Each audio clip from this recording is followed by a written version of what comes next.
اب اصلاح معاشرہ کے عنوان پر پرزور خطاب پیش کرنے کے لیے مولوی محمد جنید سلمہ ڈائز پر تشریف لائیں۔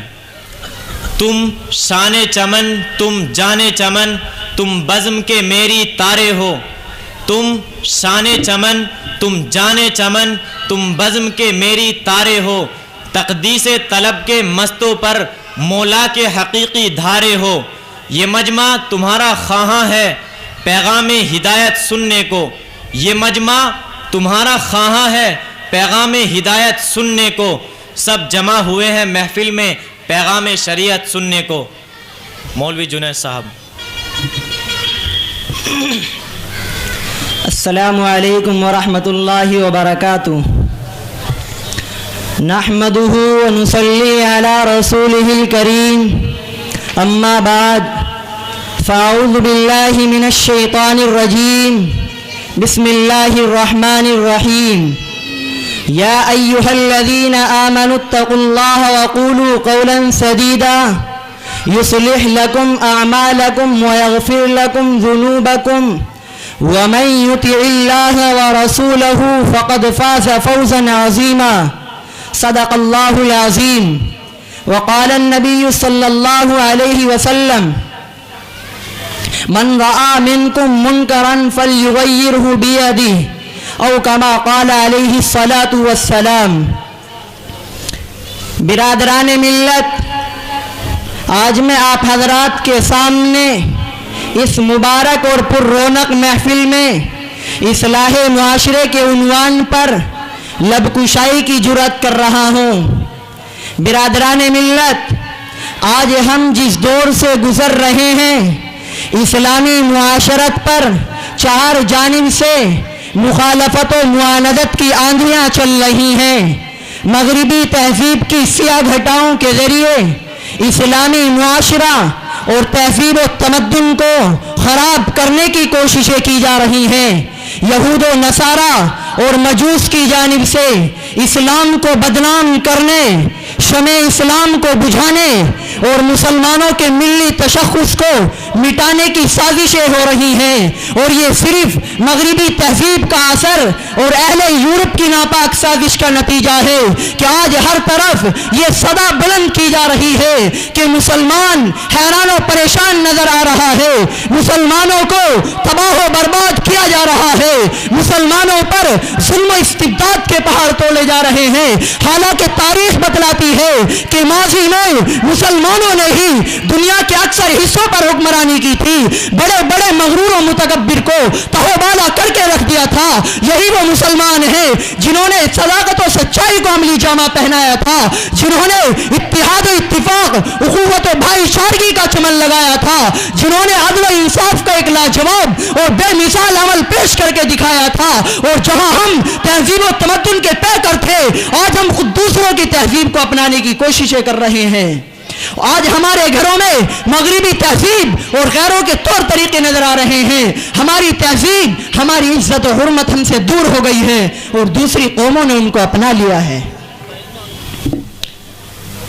برادران گرامی، آج ہمارے معاشرے میں چوری ڈکیتی، ظلم و زیادتی اور چغلی و غیبت کا رواج عام ہو گیا ہے۔ نئی نئی برائیاں وجود میں آ رہی ہیں، بھائی بہن میں لڑائی، باپ بیٹوں میں جدائی اور دشمنی ایک معمولی چیز جانی جاتی ہے۔ بھائی بہن کے حصوں کو دبا رہا ہے، ایک دوسرے کے حقوق صحیح طور پر ادا نہیں کیے جا رہے ہیں۔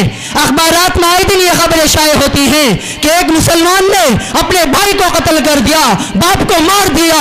مسلمان چوری کرنے کی وجہ سے قید خانے میں گرفتار ہے اور جیل کی تکالیف برداشت کر رہا ہے۔ مسلمانوں نے غلط کاری میں اپنے آپ کو مبتلا کیا، اختلافات سے پورا معاشرہ لبریز ہے۔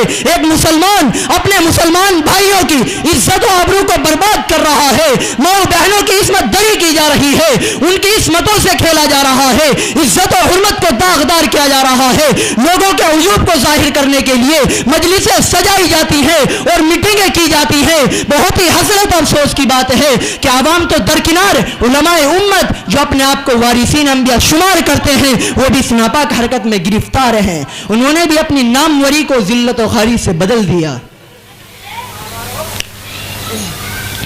اسلام کے جیالو، کوئی کہتا ہے کہ میں سید ہوں تو کوئی صدیقی ہونے کا دعویٰ کرتا ہے، اور کوئی فخر سے کہتا ہے میں خان ہوں۔ اگر مسلمان اس برائی کو ترک کر دیں اور تکبر و گھمنڈ کو دل سے نکال پھینکیں تو پھر مسلمانوں کے اندر وہی عظمت و شوکت واپس آ جائے جو آج سے 1400 سال قبل صحابہ کرام رضی اللہ عنہم کی تھی۔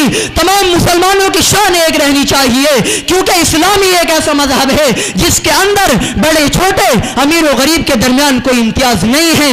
دونوں کے لیے احکام بھی ایک، کتاب بھی ایک، تہذیب و تمدن بھی ایک، عبادت گاہ و مسجد بھی ایک۔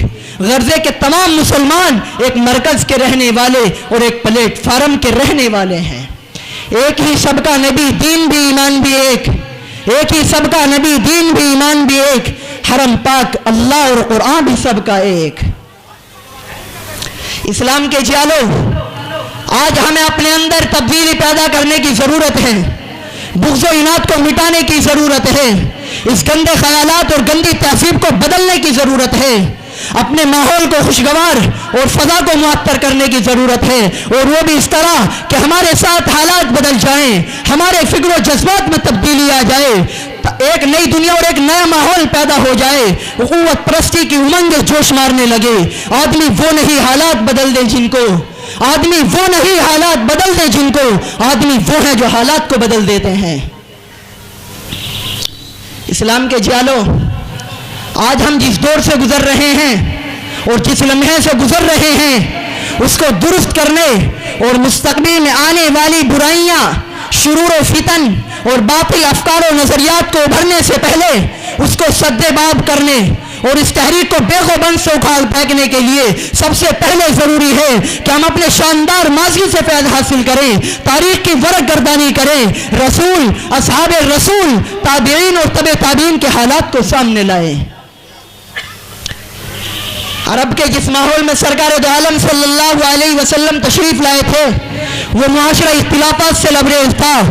عرب میں دشمنی و اناد کی آگ بھڑک رہی تھی، مخالفت و معاندت کی آندیاں چل رہی تھی، انسانیت کا نام و نشان مٹ چکا تھا، درندوں سے بدتر عرب کی حالت تھی، مگر ذات رسالت نے قرآنی دستور اور اپنے اخلاق و تعلیم کی بنیاد پر ایک ایسے معاشرے کی تشکیل فرمائی جس کے اندر انسان کی بھلائی، اعمال و اخلاق کی ستھرائی، اخوت پرستی و بھائی چارگی اور مسلمانوں کے مال و دولت کی صیانت و حفاظت، مساوات اور رواداری پیدا کرنے کی بے حد کوششیں فرمائی ہیں۔ اگر ہم تاریخی حیثیت سے عزت و حرمت، امانت و دیانت، عدل و انصاف اور انسان کی بھلائی کا جائزہ لیں تو معلوم ہوگا کہ اس دنیا کے اندر اگر کہیں بھی اخلاق کا نمونہ، غریبوں کی حمایت و مدد، دل لگی و دل جوئی اور ماں بہنوں کی عزت و آبرو کو برقرار رکھنے کا صلہ ملتا ہے تو یہ اسی ذات کے اخلاق کا ثمرہ ہے جن کو خدا تعالیٰ نے نبوت کی سرداری سے سرفراز فرمایا تھا۔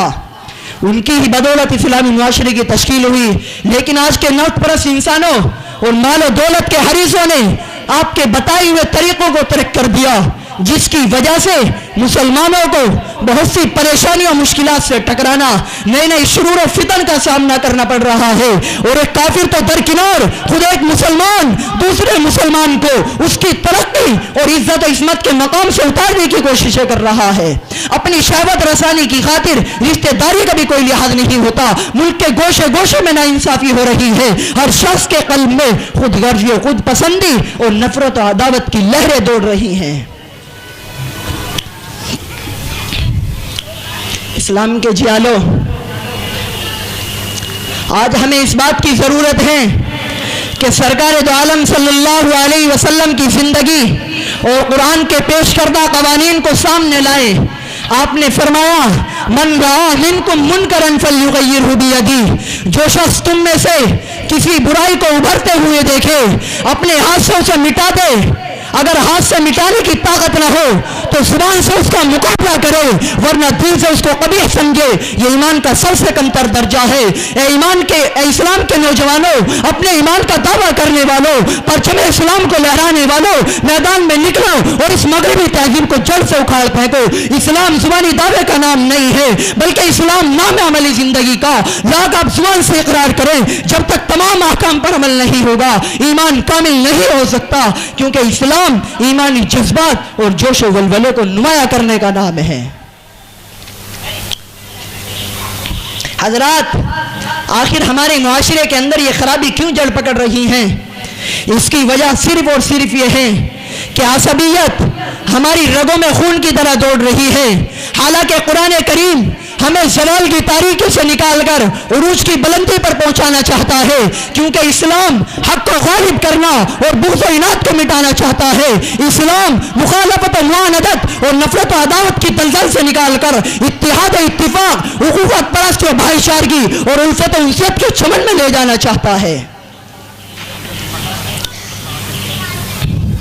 حضرات، ہم زندگی کے ہر محاذ پر اس لیے ناکام ہیں کہ ہمارا ایمان، ہمارے ایمانی افکار و نظریات اور حرارت و گرمی میں کمزوری آ گئی ہے۔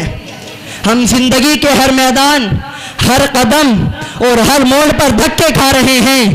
ہمیں تکالیف و مصائب سے ٹکرانا پڑ رہا ہے۔ ہمارے قلب سے ایمان کا نور دور ہو گیا ہے۔